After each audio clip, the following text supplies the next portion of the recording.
साथियों, आज महानवमी है। आज देवी सिद्धिदात्री का दिन है। मैं सभी देशवासियों को नवरात्रि की बधाई देता हूं। कल विजयादशमी का महापर्व है। अन्याय पर न्याय की जीत, असत्य पर सत्य की जीत, अंधकार पर प्रकाश की जीत। विजयादशमी भारतीय संस्कृति के इस विचार और विश्वास का कालजयी उद्घोष है।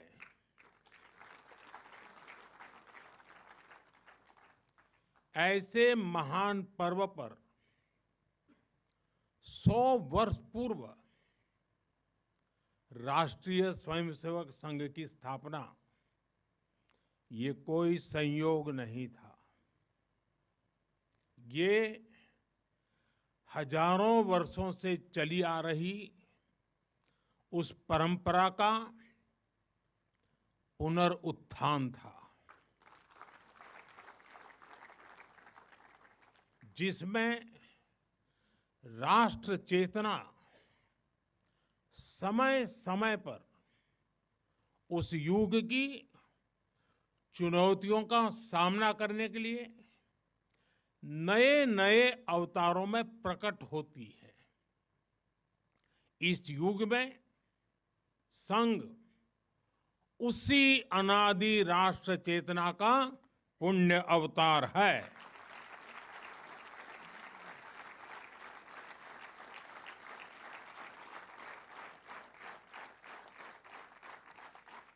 साथियों, यह हमारी पीढ़ी के स्वयंसेवकों का सौभाग्य है कि हमें संघ के शताब्दी वर्ष जैसा महान अवसर देखने को मिल रहा है। मैं आज इस अवसर पर राष्ट्र सेवा के संकल्प को समर्पित कोटि कोटि स्वयंसेवकों को शुभकामनाएं देता हूं, अभिनंदन करता हूं। मैं संघ के संस्थापक हम सभी के आदर्श परम पूज्य डॉक्टर हेडगेवार जी के चरणों में श्रद्धांजलि अर्पित करता हूं। साथियों, संघ की 100 वर्ष की इस गौरवमयी यात्रा की स्मृति में आज भारत सरकार ने विशेष डाक टिकट और स्मृति सिक्के जारी किए हैं। 100 रुपये के सिक्के पर एक और राष्ट्रीय चिन्ह है और दूसरी ओर सिंह के साथ वरद मुद्रा में भारत माता की भव्य छवि और समर्पण भाव से उसे नमन करते स्वयंसेवक दिखाई देते हैं।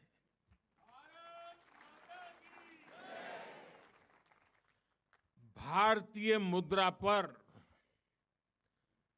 भारत माता की तस्वीर संभवतः स्वतंत्र भारत के इतिहास में पहली बार ऐसा हुआ है।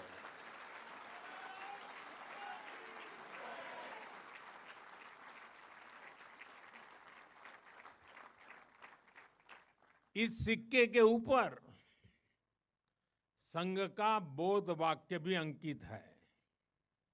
राष्ट्राय स्वाहा, इदं राष्ट्राय, इदं न मम। साथियों, आज जो विशेष स्मृति डाक टिकट जारी हुआ है, उसकी भी अपनी एक महत्ता है। हम सभी जानते हैं 26 जनवरी को गणतंत्र दिवस की परेड की कितनी अहमियत होती है। 1963 में 1963 में आरएसएस के स्वयंसेवक भी 26 जनवरी की उस राष्ट्रीय परेड में शामिल हुए थे और उन्होंने आन बान शान से राष्ट्रभक्ति की धुन पर कदम ताल किया था। इस टिकट में उसी ऐतिहासिक क्षण की स्मृति है।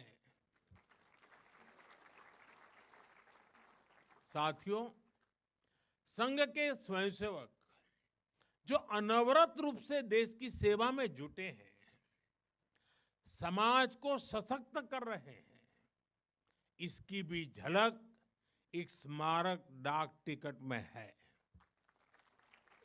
मैं इन स्मृति सिक्कों और डाक टिकट के लिए देशवासियों को बहुत बहुत बधाई देता हूं। साथियों, जिस तरह विशाल नदियों के किनारे मानव सभ्यताएं पनपती हैं, उसी तरह संघ के किनारे भी और संघ की धारा में भी सैकड़ों जीवन पुष्पित पल्वित हुए हैं। जैसे एक नदी जिन रास्तों से बहती है, उन क्षेत्रों को, वहां की भूमि को, वहां के गांवों को सुजलाम सुफलाम बनाती हुई अपने जल से समृद्ध करती है, वैसे ही संघ ने इस देश के हर क्षेत्र, समाज के हर आयाम को स्पर्श किया है। यह अविरल तप का फल है, यह राष्ट्र प्रवाह प्रबल है। साथियों, जिस तरह एक नदी कई धाराओं में खुद को प्रकट करती है, हर धारा अलग अलग क्षेत्र को पोषित करती है, संघ की यात्रा भी ऐसी ही है। संघ के अलग अलग संगठन भी जीवन के हर पक्ष से जुड़कर राष्ट्र की सेवा करते हैं। शिक्षा हो, कृषि हो, समाज कल्याण हो, आदिवासी कल्याण हो, महिला सशक्तिकरण हो, कला और विज्ञान का क्षेत्र हो, हमारा श्रमिक भाई बहनों, समाज जीवन के ऐसे कई क्षेत्रों में संघ निरंतर कार्य कर रहा है। और इस यात्रा की भी एक विशेषता रही है। संघ की एक धारा अनेक धारा तो बनी, मल्टीप्लाई तो होती गई, लेकिन उनमें कभी विरोधाभास पैदा नहीं हुआ, डिवीजन नहीं हुआ, क्योंकि हर धारा का, विविध क्षेत्र में काम करने वाले हर संगठन का उद्देश्य एक ही है, भाव एक ही है, राष्ट्र प्रथम, नेशन फर्स्ट।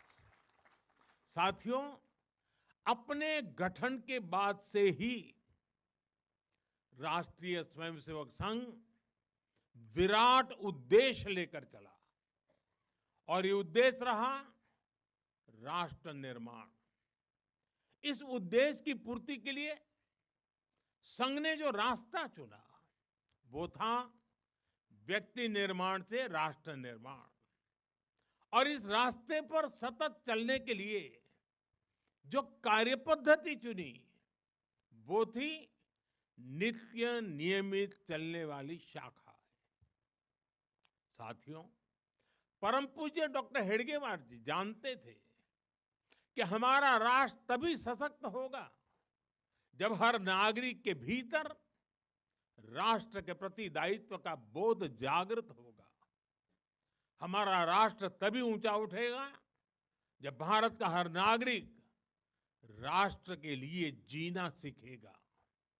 इसलिए वो व्यक्ति निर्माण में निरंतर जुटे रहे और उनका तरीका भी कुछ अलग ही था। परम पूज्य डॉक्टर हेडगेवार जी से हम बार बार सुना है, वो कहते थे जैसा है वैसा लेना है, जैसा चाहिए वैसा बनाना है। लोक संग्रह का डॉक्टर साहब का ये तरीका कुछ कुछ अगर समझना है तो हम कुम्हार को याद करते हैं। जैसे कुम्हार ईंट पकाता है तो जमीन की सामान्य सी मिट्टी से शुरू करता है। कुम्हार मिट्टी को लाता है, उस पर मेहनत करता है, उसे आकार देकर तपता है, खुद भी तपता है, मिट्टी को भी तपाता है, फिर उन ईंटों को इकट्ठा करके उनसे भव्य इमारत बनाता है। ऐसे ही डॉक्टर साहब बिल्कुल सामान्य लोगों को चुनते थे, फिर उनको सिखाते थे, विजन देते थे, उनको गढ़ते थे। इस तरह वो देश के लिए समर्पित स्वयंसेवक तैयार करते थे। इसलिए संघ के बारे में कहा जाता है कि इसमें सामान्य लोग मिलकर असामान्य अभूतपूर्व कार्य करते हैं।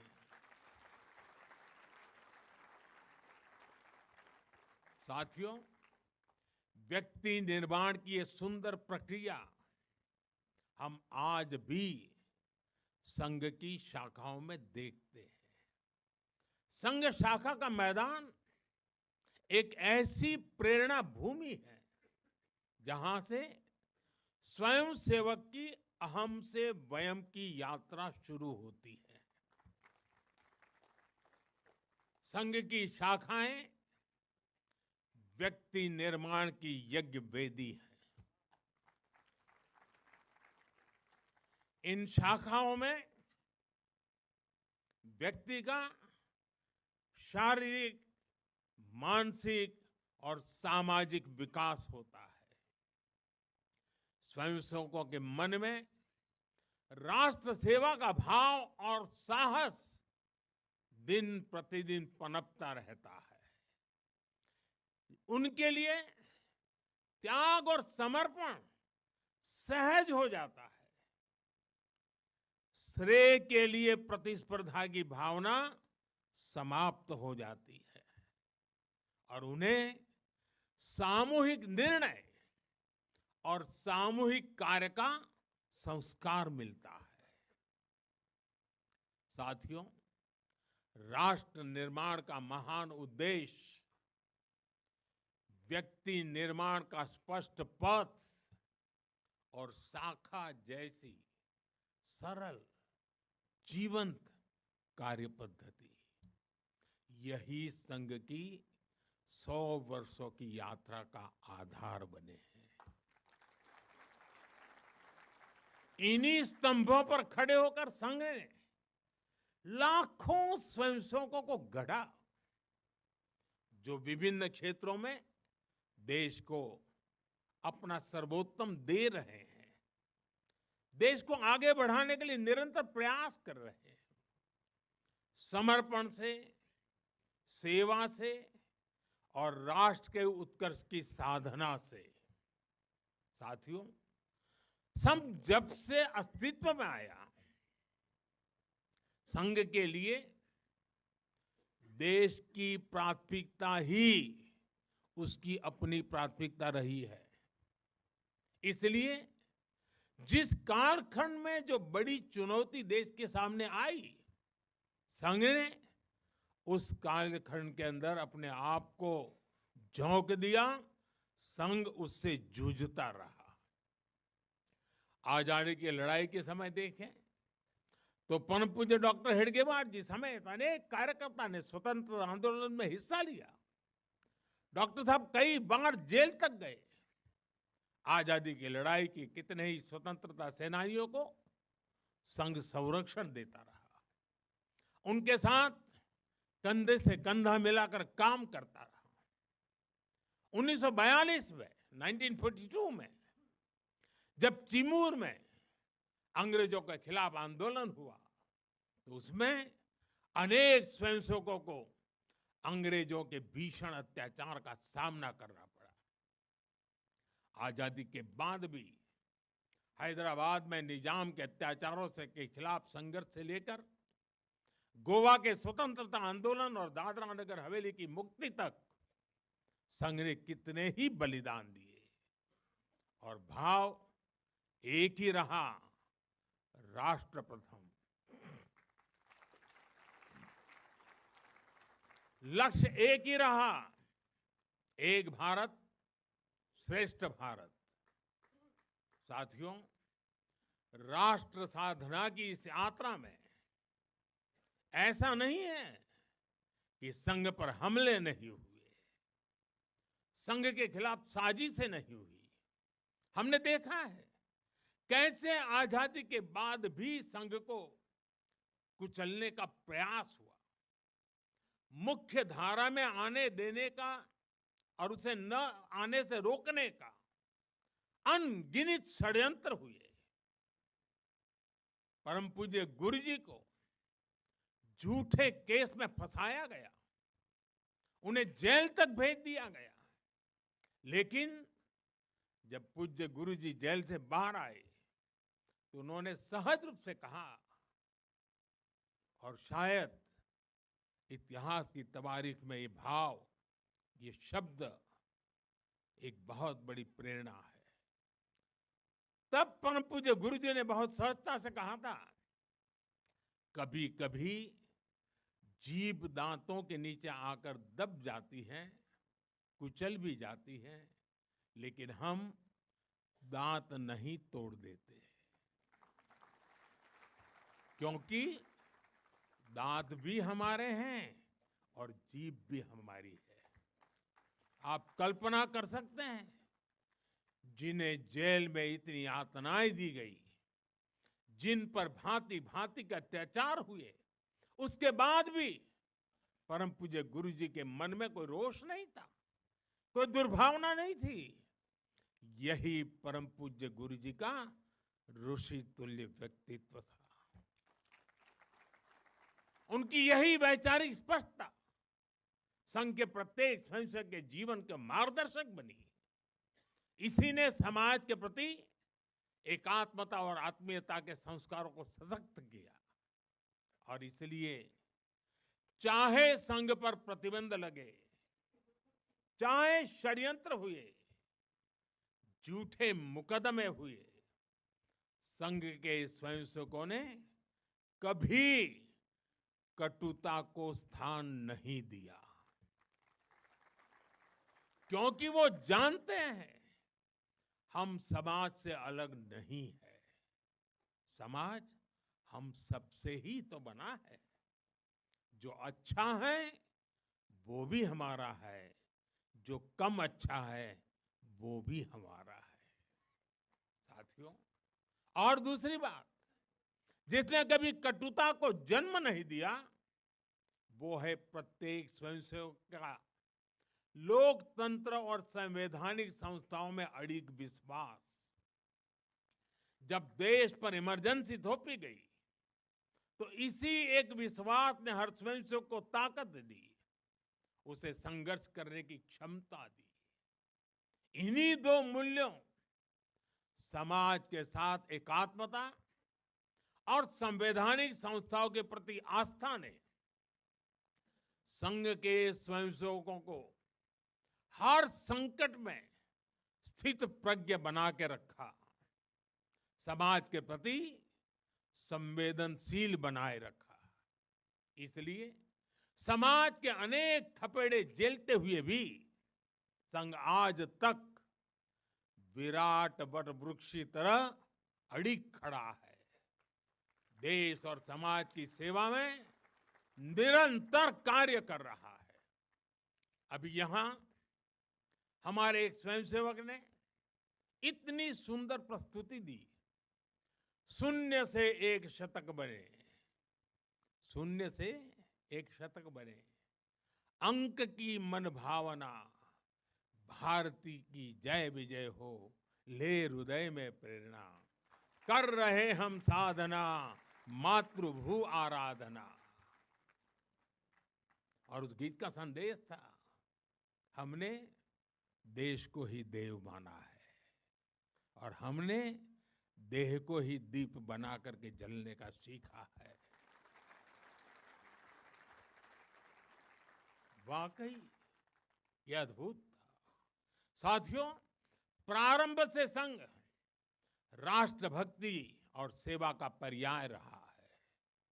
जब विभाजन की पीड़ा ने लाखों परिवारों को बेघर कर दिया, तब स्वयंसेवकों ने शरणार्थियों की सेवा की।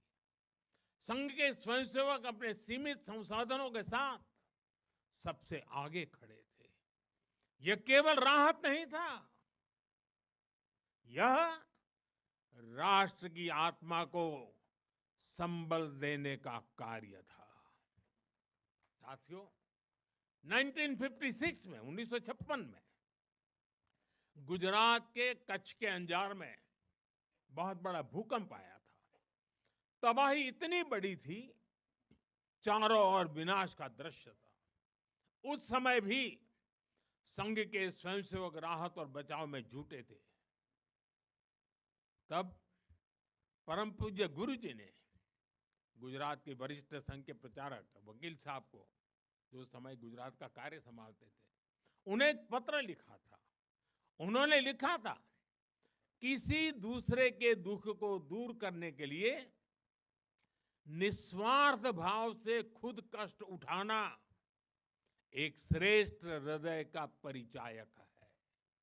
साथियों, खुद कष्ट उठाकर दूसरों के दुख हरना, ये हर स्वयंसेवक की पहचान है। याद करिए 1962 के युद्ध का वो समय, संघ के स्वयंसेवकों ने दिन रात खड़े रहकर सेना की मदद की, उनका हौसला बढ़ाया, सीमा पर बसे गांवों में मदद पहुंचाई। 1971 में लाखों शरणार्थी पूर्वी पाकिस्तान से भारत की धरती पर आए। उनके पास न घर था न साधन। उस कठिन घड़ी में स्वयंसेवकों ने उनके लिए अन्न जुटाया, आश्रय दिया, स्वास्थ्य सेवाएं पहुंचाई, उनके आंसुओं को पोंछा, उनकी पीड़ा को साझा किया। साथियों, एक बार, और हम जानते हैं 1984 सिखों के खिलाफ जो कत्लेआम चलाया गया था, अनेक सिख परिवार संघ के स्वयंसेवकों के घरों में आकर के आश्रय ले रहे थे। यह स्वयंसेवकों का स्वभाव रहा है। साथियों, एक बार पूर्व राष्ट्रपति डॉक्टर एपीजे अब्दुल कलाम चित्रकूट गए थे। वहां उन्होंने नानाजी देशमुख जिस कार्य को कर रहे थे, उस आश्रम स्थान को देखा था, वहां के सेवा कार्य देखे, वो हैरान रह गए थे। उसी प्रकार से पूर्व राष्ट्रपति प्रणब मुखर्जी भी जब नागपुर गए, तो वो भी संघ के अनुशासन, संघ की सादगी, उसको देखकर बहुत प्रभावित हुए थे। साथियों, आज भी आप देखें, पंजाब की बाढ़, हिमाचल उत्तराखंड की आपदा, केरल के वायनाड की त्रासदी, हर जगह स्वयंसेवक सबसे पहले पहुंचने वालों में से एक रहते हैं।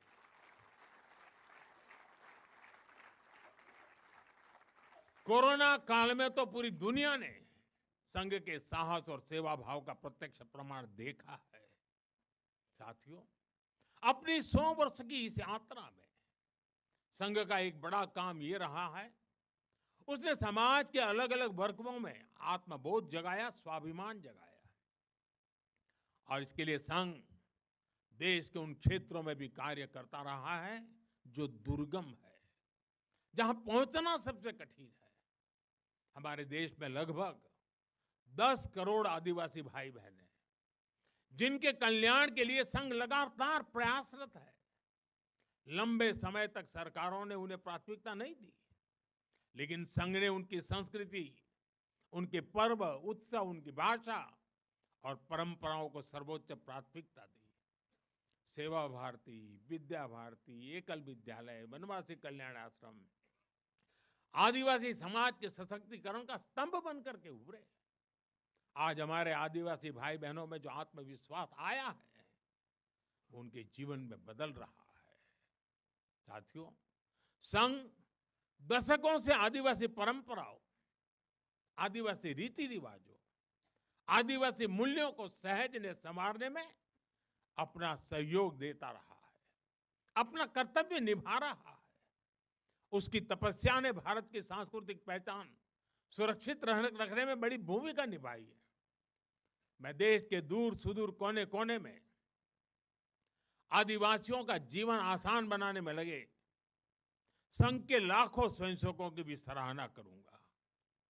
साथियों, समाज में सदियों से घर कर चुकी जो बीमारियां हैं, जो ऊंच नीच की भावना है, जो कुप्रथाएं हैं, छुआछूत जैसी गंदगी भरी पड़ी है, ये हिंदू समाज की बहुत बड़ी चुनौती रही है। एक ऐसी गंभीर चिंता है जिस पर संघ लगातार काम करता रहा है। एक बार महात्मा गांधी जी वर्धा में संघ के शिविर में गए थे। उन्होंने भी संघ में समता, ममता, समरसता, समभाव, मम भाव, ये जो कुछ भी देखा उसकी खुलकर तारीफ की थी। और आप देखिए, डॉक्टर साहब से लेकर आज तक संघ की हर महान विभूति ने, हर सरसंघ चालक ने भेदभाव और छुआछूत के खिलाफ लड़ाई लड़ी है। परम पूज्य गुरु जी ने निरंतर न हिंदू पतितो भवेत की भावना को आगे बढ़ाया। यानी हर हिंदू एक ही परिवार है, कोई भी हिंदू कभी पतित या नीचा नहीं हो सकता। पूज्य बाला साहब देवव्रत जी के शब्द भी हम सबको याद है। वो कहते थे, छुआछूत अगर पाप नहीं, छुआछूत अगर पाप नहीं तो दुनिया में कोई पाप नहीं है। सरसंघ चालक रहते हुए पूज्य रज्जू भैया जी और पूज्य सुदर्शन जी ने भी इसी भावना को आगे बढ़ाया। वर्तमान सरसंघ चालक आदरणीय मोहन भागवत जी ने भी समरसता के लिए समाज के सामने स्पष्ट लक्ष्य रखा है और गांव गांव तक इस बात की ज्योत जगाई है। क्या है वो? उन्होंने कहा, एक कुआं, एक मंदिर और एक श्मशान। इसे लेकर संघ देश के कोने कोने में गया है। कोई भेदभाव नहीं, कोई मतभेद नहीं, कोई मनभेद नहीं। यही समरसता का आधार है, यही सर्वसमावेशी समाज का संकल्प है। और संघ इसी को निरंतर नई शक्ति दे रहा है, नई ऊर्जा दे रहा है। साथियों, जब 100 साल पहले संघ अस्तित्व में आया था, तो उस समय की आवश्यकताएं, उस समय के संघर्ष कुछ और थे। तब हमें सैकड़ों वर्षों की राजनीतिक गुलामी से मुक्ति पानी थी, अपने सांस्कृतिक मूल्यों की रक्षा करनी थी। लेकिन आज 100 वर्ष बाद जब भारत विकसित होने की तरफ बढ़ रहा है, जब भारत दुनिया की तीसरी सबसे बड़ी इकोनॉमी बनने जा रहा है,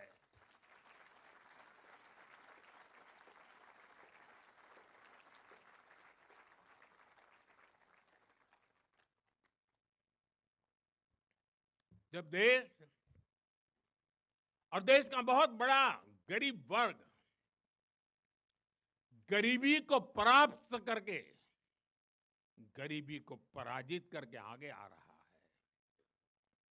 जब हमारे युवाओं के लिए नए नए सेक्टर्स में नए अवसर बन रहे हैं, जब ग्लोबल डिप्लोमेसी से क्लाइमेट पॉलिसीज तक भारत विश्व में अपनी आवाज बुलंद कर रहा है, तब आज के समय की चुनौतियां अलग है, संघर्ष भी अलग है।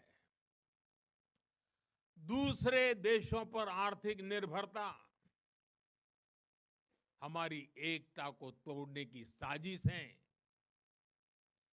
डेमोग्राफी में बदलाव के षड्यंत्र एक प्रधानमंत्री के नाते मैं नम्रतापूर्वक कहूंगा कि मुझे बहुत संतोष है कि हमारी सरकार इन चुनौतियों से तेजी से निपट रही है।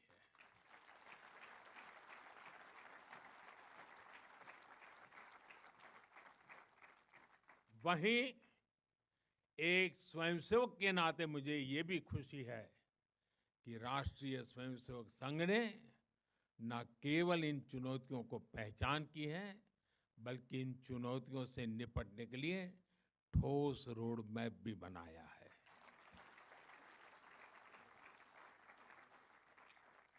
अभी माननीय दत्ता जी ने जिन चीजों का उल्लेख किया, मैं अपने तरीके से फिर से एक बार उसका उल्लेख करना चाहूंगा।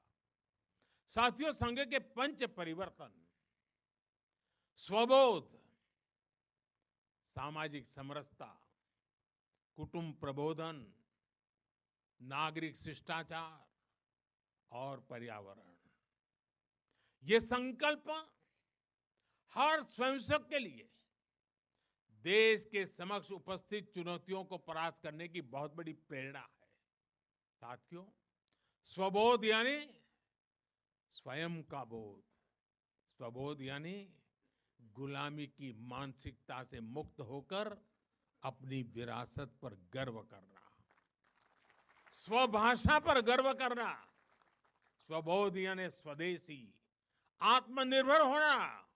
और मेरे देशवासियों, ये बात समझ के चलिए, आत्मनिर्भर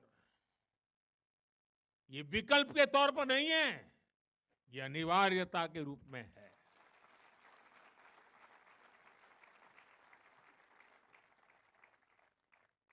हमें स्वदेशी के अपने मूल मंत्र को समाज का संकल्प बनाना है।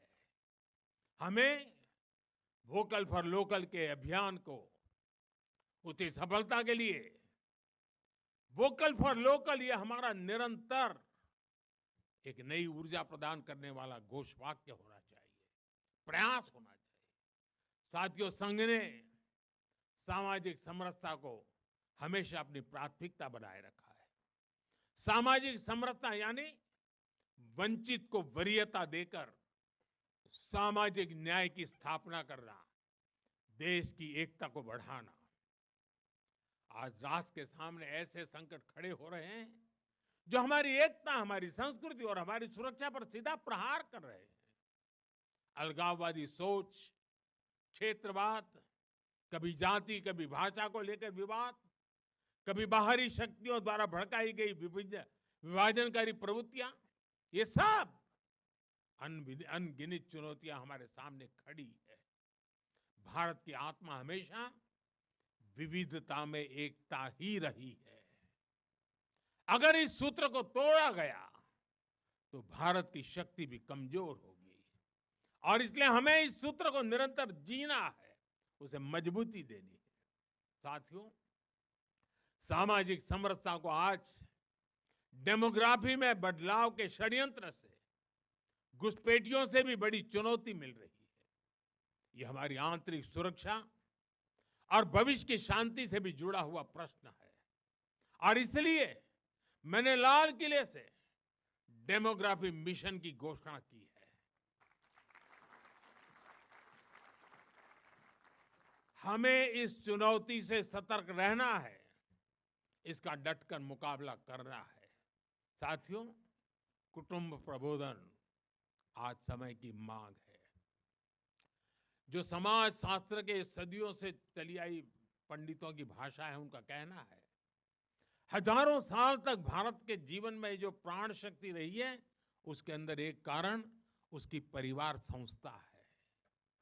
भारतीय समाज व्यवस्था की सबसे मजबूत इकाई अगर कोई है तो भारतीय समाज में पनपी हुई एक मजबूत परिवार व्यवस्था है। कुटुंब प्रबोधन यानी उस परिवार संस्कृति का पोषण जो भारतीय सभ्यता का आधार है, जो भारतीय संस्कृति से प्रेरित है, जो जड़ों से जुड़े हैं।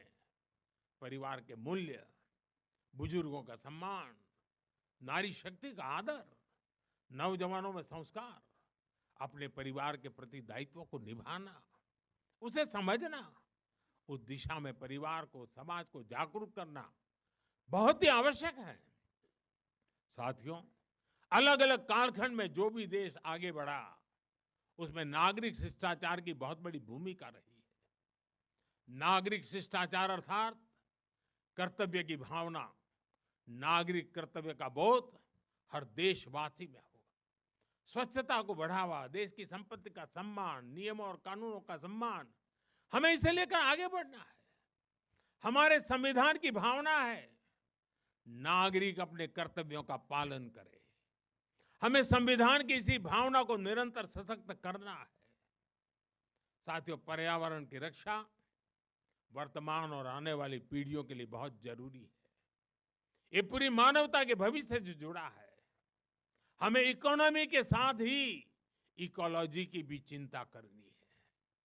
जल संरक्षण, ग्रीन एनर्जी, क्लीन एनर्जी, ये सारे अभियान इसी दिशा में है। साथियों, संघ के ये पंच परिवर्तन, ये वो साधन है जो देश का सामर्थ्य बढ़ाएंगे, जो देश को विभिन्न चुनौतियों से निपटने में मदद करेंगे, जो 2047 तक विकसित भारत के निर्माण का आधार होंगे।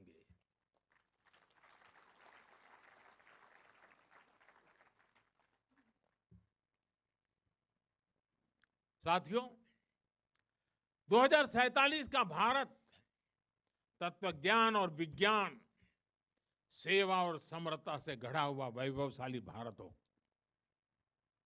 यही संघ की दृष्टि है, यही हम सब स्वयंसेवकों की साधना है और यही हमारा संकल्प है। साथियों, हमें हमेशा हमेशा याद रखना है, संघ बना है राष्ट्र के प्रति अटूट आस्था से। संघ चला है राष्ट्र के प्रति अगाध सेवा के भाव से। संघ तपा है त्याग और तपस्या की अग्नि में। संघ निखरा है संस्कार और साधना के संगम से। संघ खड़ा है राष्ट्र धर्म को जीवन का परम धर्म मान करके। संघ जुड़ा है भारत माता की सेवा के विराट स्वप्न से। साथियों, संघ का आदर्श है संस्कृति की जड़ें गहरी और सशक्त हो। संघ का प्रयास है समाज में आत्मविश्वास और आत्मगौरव हो। संघ का लक्ष्य है हर हृदय में जन सेवा की ज्योति प्रज्वलित हो। संघ का दृष्टिकोण है भारतीय समाज सामाजिक न्याय का प्रतीक बने। संघ का ध्येय है विश्व मंच पर भारत की वाणी और भी प्रभावी बने। संघ का संकल्प है भारत का भविष्य सुरक्षित और उज्जवल बने। मैं एक बार फिर आप सभी को इस ऐतिहासिक अवसर की बधाई देता हूं। कल विजयादशमी का पावन पर्व है। हम सबके जीवन में विजयादशमी का एक विशेष महत्व है। मैं उसके लिए भी आप सबको शुभकामनाएं देते हुए मेरी वाणी को विराम देता हूं। बहुत बहुत धन्यवाद।